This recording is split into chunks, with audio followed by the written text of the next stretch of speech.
আজকে আমি এটি তোমাদেরকে অনেক ইজিতে কীরকম করতে হয় আমি তোমাদেরকে দেখাবো।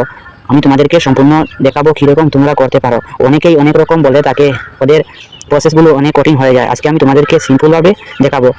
তো স্ক্রিন রেকর্ডিং করার জন্য সর্বপ্রথম তোমাদেরকে যেতে হবে নিজের মোবাইলে থাকা সেটিংসে। এখানে এসে তোমরা কি করবে, এখানে এসে তোমরা সোজা চলে যাবে শর্টকাটস অ্যান্ড অ্যাক্সেসিবিলিটি। এখানে এসে তোমরা এখানে উপরে দেখতে পাচ্ছ ক্যাপচার আছে, এখানে ক্লিক করবে। এখানে ক্লিক করার পর তোমরা সোজা চলে আসবে রেকর্ড সাউন্ড। এখানে দেখতে পাচ্ছ রেকর্ড সাউন্ড, এই রেকর্ড সাউন্ডে তোমরা ক্লিক করবে। এই রেকর্ড সাউন্ডে ক্লিক করার পর তোমাদেরকে দু তিনটি অপশন দেখাবে। এই দু তিনটি অপশন আমি দেখিয়ে দিচ্ছি। এই অপশনগুলোর মধ্যে তোমরা অবশ্যই দেখতে পাচ্ছ, যদি তোমরা সিস্টেম অডিওতে ক্লিক করো তাহলে তোমরা তোমাদের ভয়েস বাদ দিয়ে স্ক্রিন রেকর্ডিং করতে পারবে। আর বাকি যেগুলো দেখতে পাচ্ছ মাইক্রোফোন অডিও, এখানে তোমরা তোমাদের হেডফোন লাগিয়ে যদি স্ক্রিন রেকর্ডিং করতে চাও তাহলে এটি করতে পারবে।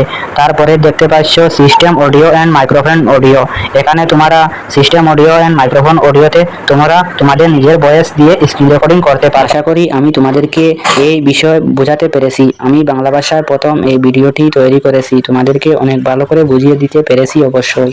তারপর তোমরা এই সেটিং করে তোমরা সোজা চলে আসবে তোমাদের মোবাইলে থাকা স্ক্রিন রেকর্ডার। এখানে স্ক্রিন রেকর্ডিং করার জন্য তোমরা এখান থেকে বার করে নিবে।